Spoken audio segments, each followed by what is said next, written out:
Ladies, gentlemen, I've been doing this for like 13 years. Not only have I never seen anything like this, I've never even heard of anything like this. Wait till you see it.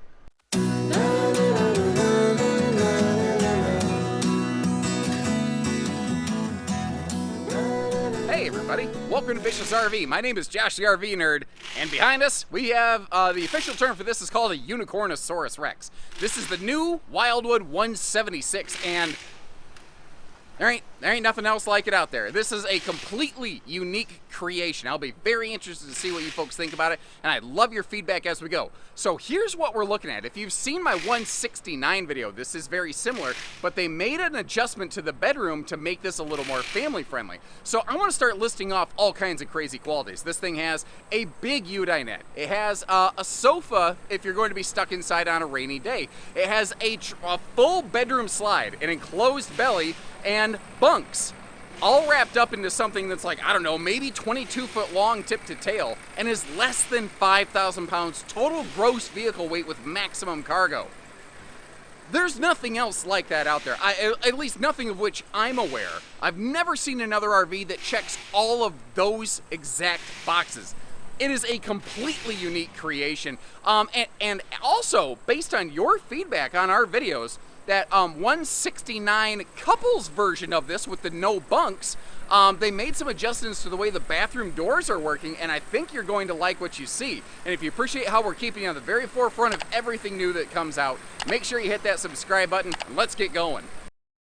Alright, so start right over here by the entry door just to help you get your bearings. One of the things that I really like about these is that instead of like a built-in stereo inside-outside speakers, all the wiring, the potential leak points on the outside, they give us a portable Bluetooth speaker, this little football-looking thing here. And that right there, people ask in video or in like owners forums all the time, what is this thing? I see it has a couple USB plugs. So first of all, you can just use it like a 2-plug USB port. But it is not only that Bluetooth speaker mount, it is also the charger for that thing if you don't want to, charge it with a USB cable, which you could still do, by the way. It's one of those things, I feel like the FSX division of Salem and Wildwood, I feel like they're living in the year 3022. You know what I mean?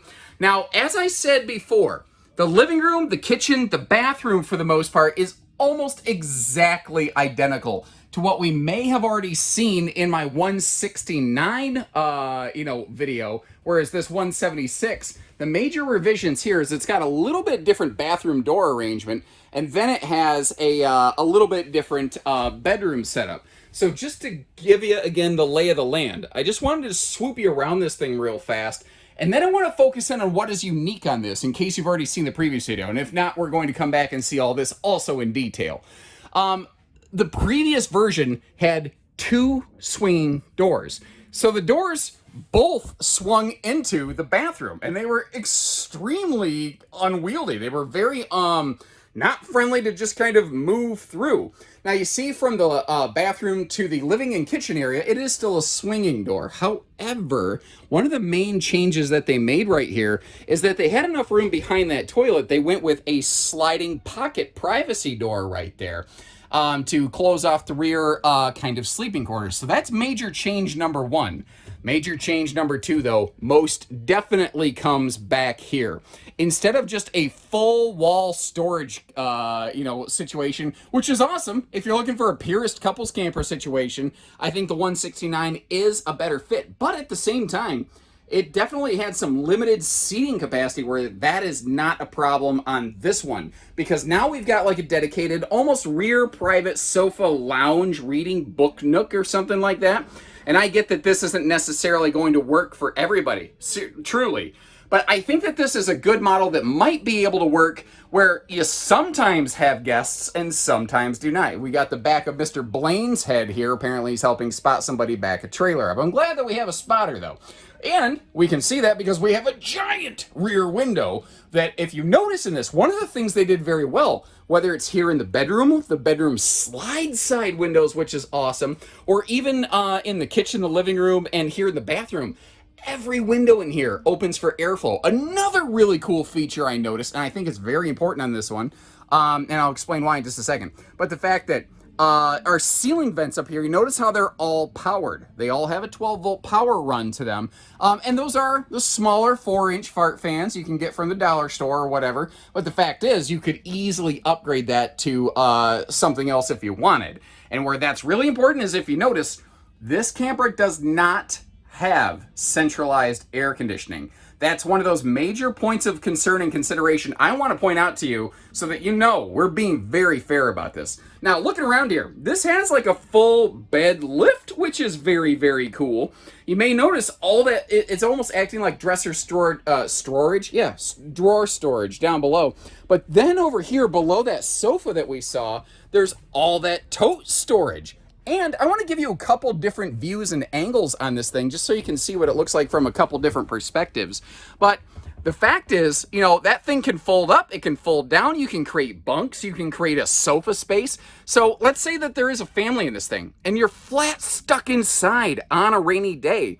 You've got a little bit of extra space to be able to kind of, I mean, maybe quite literally, weather the storm. Now that we're at a little different angle, I want to show you a couple other things though. When you were coming in from the bathroom, you may have noticed on the rear wall by the bed, there were household and USB plugs. There's some over here on both sides of the bed. That's a smart call. I would run my USB plug. I would set my phone on top of that right there. And I think that that would work for me for phone charging. CPAP friendly? Not really. No, it's not. Is it like bedroom TV entertainment friendly? I just had an idea. If you're stuck inside on a rainy day, so over here, you see there's TV hookups up in that corner? What if you mounted a TV on the bottom of that? Now, keep in mind, before you put that bed down, you would probably have to disconnect the cables from that TV. I'm not saying it's a perfect solution. It's an idea though. Anyway, got myself thinking. Back up into this corner, if nothing else, some extra plugs and whatnot are handy. And they had a little pocket of space over here. This one doesn't have like the hanging closet space that the 169 has. This that we're looking at is most certainly the biggest difference between them, which is why I wanted to spend the most time looking at it effectively and giving you all kinds of different views and angles. Now, moving our way back up front here, first of all, apologies for my dirty footprints in the shower over here. But, you know, if I want to get my handy little, you know, shower selfie footage like you're seeing over there on the left, that's sort of what it requires. But with the skylight, I can stand in the shower. I'm a little over 6 foot, by the way. Without the skylight, I'd be breaking my neck, basically. Handy little Octopus Fight Club set of towel hangers right there. And again, another powered vent up here to be able to get some airflow moving around. And that is a Libertorage storage galorage cabinet instead of just a mirror glued against the wall. I'm at, you know what, hold on, I'm going to slip back into the shower here real quick. Technically, you're in the shower with me right now, which, whew, I wouldn't wish that on anybody, especially when I'm such a sweaty fat pig like I am right now. Hey-o. Anyway, what you can see, excellent leg space around that thing. It's shockingly fluffy friendly for a tiny camper. Now, again, being fair, remember, this is not a centralized air system. I think the gap at the door, or at the top of the door, is going to kind of help a little bit, but you do have a sliding privacy door to get back to the master bedroom. I've asked Salem and Wildwood about this. They said that they've done some testing. They found it was okay. I don't know. I don't know if it will be or not. That's why I'm pointing this out. If somebody lives in a crazy hot climate, I could see that being an issue. And someone goes, well, why don't they just centralize it? And basically because the FSX division in their single axles, they just don't engineer centralized air conditioning. Now, if this were built in a little fancier pants, shiny shoes RV variety, more expensive brand, I could see that being centralized. Like if Rockwood made this, it would be centralized. It would also cost more money. So again, giving you the straight skinny on this stuff. Speaking of skinny, I am not. Hey. Sorry, I'm self-deprecating today, aren't I? Now, we saw this in dinette mode briefly earlier. I wanted to show you a little alternative version of this in open lounge mode, because in this little camper, it looks and feels bigger. Now, I'm not using a tricky fisheye lens. This is just what it looks like, effectively. And to me, that helps open things up. But what if, you know, you do want to sit down? What does an adult look like sitting at this? Well, took a whole bunch of different quick videos of myself hanging around this thing. You can twist the table. You can use it like almost like a sort of pseudo theater lounge. It can fold down into a big, big sleeper. And I actually wanted to showcase with my feet flat against the wall how much headroom was above my head when laying on that. Now, that being said, there's not really anything supporting the table when it's in the down sleeper position, despite its length. I do still think it's best for little kids. But if you're going to have one adult sleeping here, I'm going to throw you this idea. All you have to do is take these cushions off, and then you can lay one adult down on that rear thing back there. That will be like a 7.5-foot tall, well, just shy of that. Anyway, a long bed that's wide enough for one person to sleep at night, certainly. Now, there's storage all the way below this. It's going to be accessible from the outside of the RV, so keep that in mind. Now, basically all the lights in here, you're going to clickety-clack individually, but if you are conserving battery power, it is kind of nice to only turn on the lights that you want and need when and where you want and need them. Now, if I take a seat over here, kind of put you in the driver's seat in what I've kind of created as the front U-lounge, although I'm not saying that a dinette, a lounge like this, is as comfortable as a sofa. It'll get you through if you had to, is basically what I'm looking at right here. Do you guys see the smiley face? Do you see? It looks like a little emoji face. Look at the knobs on the stovetop and then the handle down below it. Tell me that doesn't kind of look like a little emoji face. I'm sorry, squirrel. I saw something crazy. Now, I said that you could use this as something of like a pseudo theater lounge. Our TV hookups are over here, straight across from it. So if you do decide to kick your feet up like I did, you know, if you choose to add a TV, not bad, not amazing, but not bad. But that's the thing.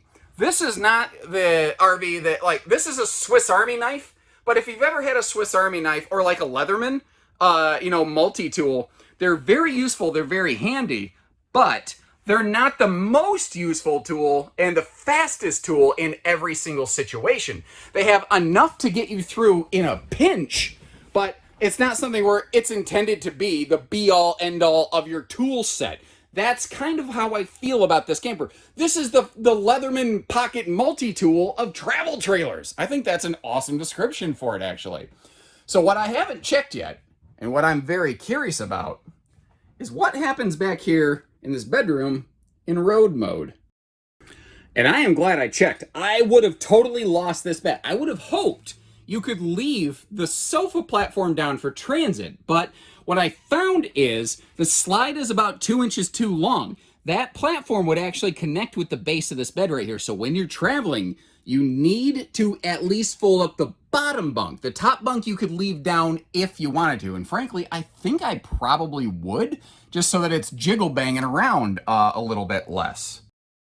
All right, 2 words of advice here for you also before we step outside. Little pro tips for you from your Uncle Josh. When you're traveling, you want to make sure you put that table down. That post mount that hooks onto the base of this dinette, it's not made to hold the table in transit. Actually, it's not made to hold much more than, say, your dinner plates and your dinner. It's not made for like a bunch of people leaning on it. You probably break it if you do that. I don't like that answer, but that's the facts, Jack, and I'm not going to, you know, ice this stuff over because it's inconvenient.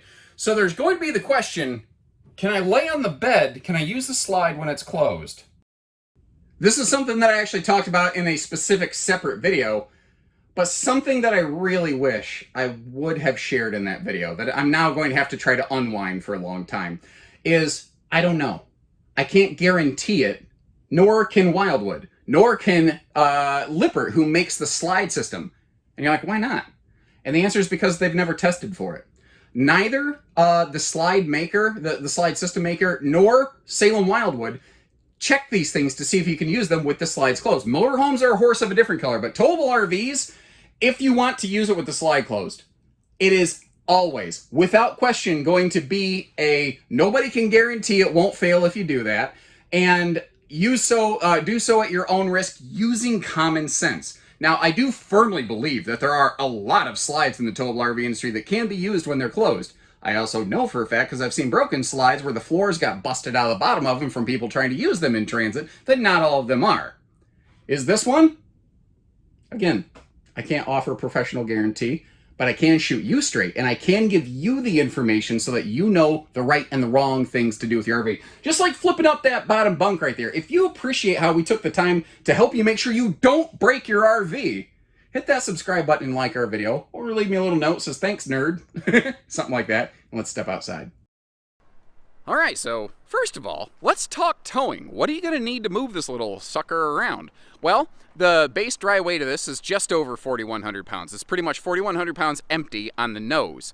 With all of the cargo maxed out in it, it still tips the scales at just less than 5,000 pounds. That opens up doors for a lot of towing vehicles. Now, if you're doing the math, to be fair, you know, I'll give you the good with the bad. That does mean that this RV has a fairly limited cargo carrying capacity.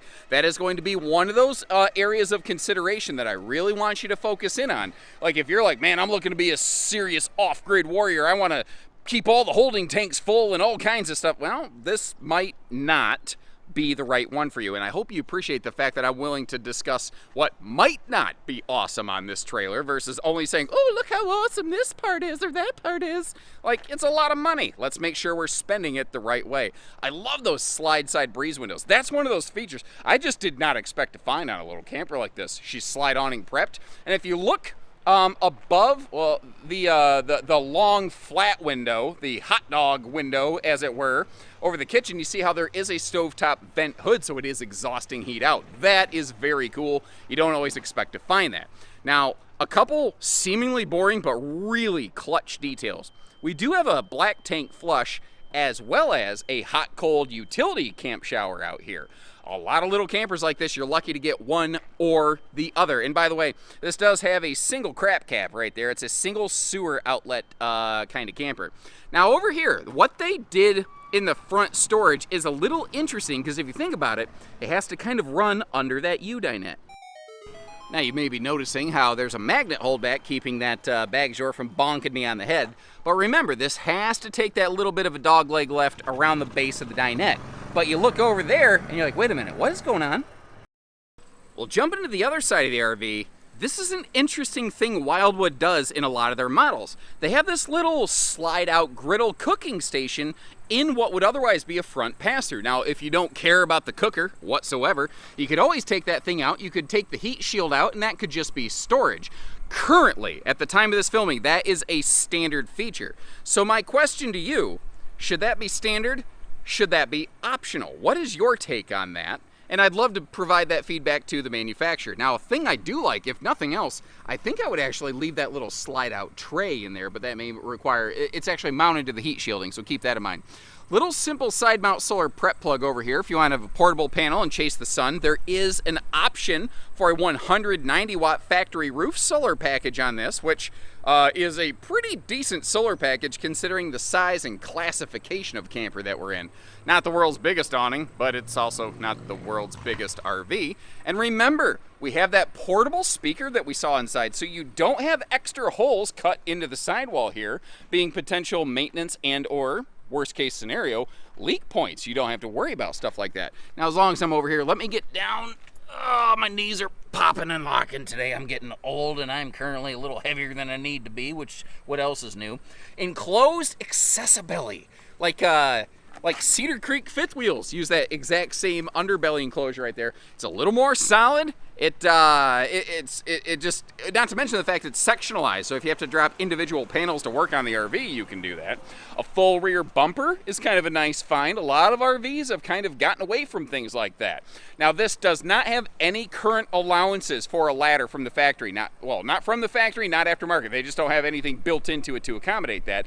But it does have a walkable roof, so that's something that you might want to kind of keep in the memory banks here. That is common for small campers. It's also annoying. So like I said, this is one of two versions of basically the same floor plan. There's the 176 family style with the little bedroom, bunk room, shared sleeping kind of arrangement here. Let me know what you think about that. Is that a hit or is that a miss?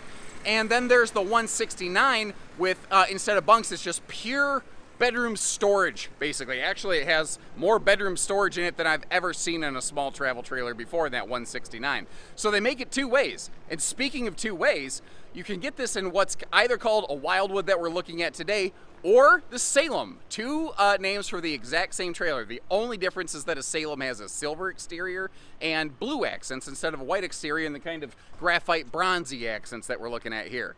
I will leave you links in the video description to check for pricing and availability. Please leave me some comments. Let me know what you think about this one, good, bad, ugly, or otherwise. And until next time, take care, stay safe, have fun, and happy camping, everyone.